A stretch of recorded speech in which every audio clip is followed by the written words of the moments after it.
let's look at some of the results of our ctmc continuous time calculation. Before we do, let's take a step to think about, did we actually model like an 11 server ctmc? Well, we used a 20 by 20 matrix, so we kind of ignored the possibility that you might have 25 people in the system. In the lower right corner of the matrix, we had, if you're in state 18, you could go up to state 19. But if you're in state 19, it's because our states were 0 through 19, which is 20 things, you can't go up to state 21. You can't go up to state 20. So that's basically saying once you get up to 20, any new arrivals, when you're already in state 20 or state 19, just get blocked. They give up on you and go somewhere else, which is maybe not good for customer goodwill. But ultimately, we'd like to use kind of an infinitely large ctmc matrix to allow an infinite number of people in, or at least really huge numbers. But in Excel, that's that takes up too much real estate.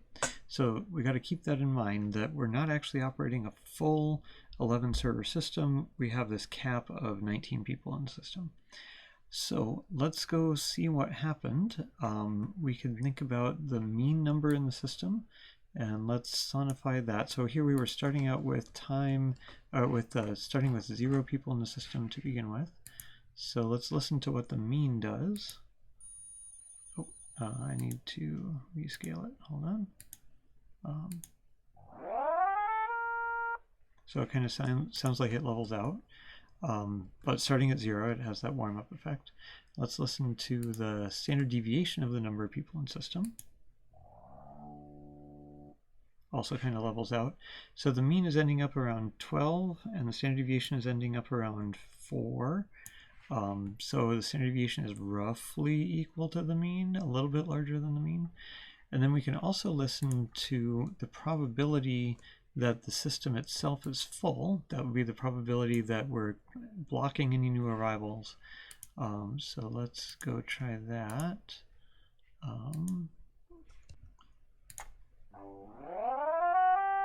So you could hear again a little bit of a warm up there. Let's go look at the graphs of what we just sonified.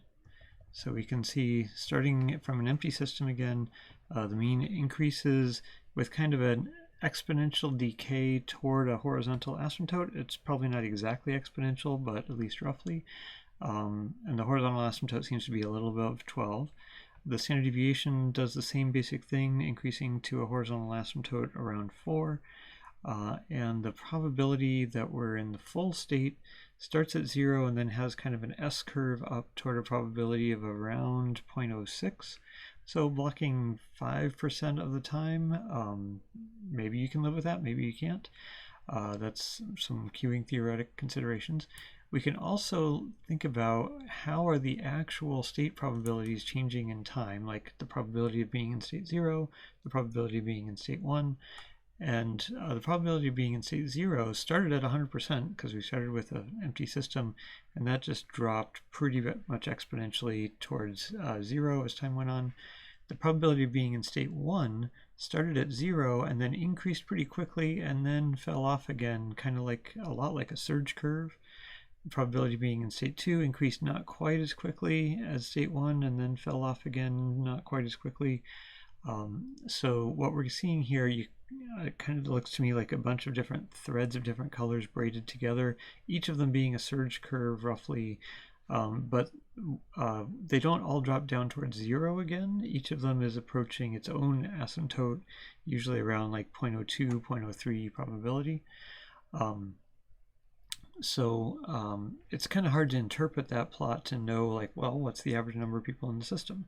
So that's why we're looking at the mean.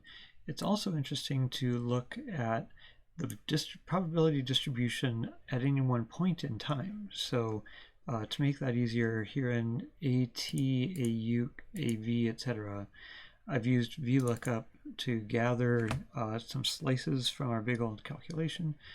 And at time 0.47, we see just kind of a bell curve sort of thing, starting at 0, but it's actually kind of more of a surge curve because it's not symmetric left-right.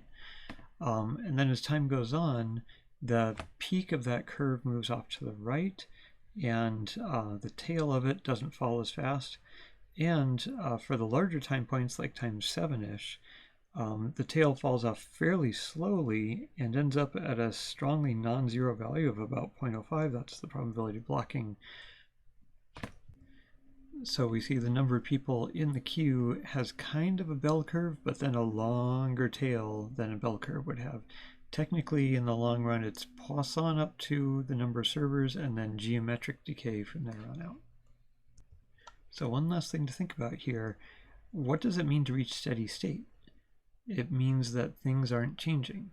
What does it mean for things to not be changing? It means that their derivative is 0. And we have this differential equation dp, the derivative of the probabilities with respect to time, equals the p vector at time t times the rate matrix. So for us to be at steady state, that has to be giving us back the 0 vector, all the change rates are 0. So I said before, we can solve for steady state by solving the equation 0 vector equals p vector times the rate matrix. So that's where this is coming from and how it's linked into differential equations.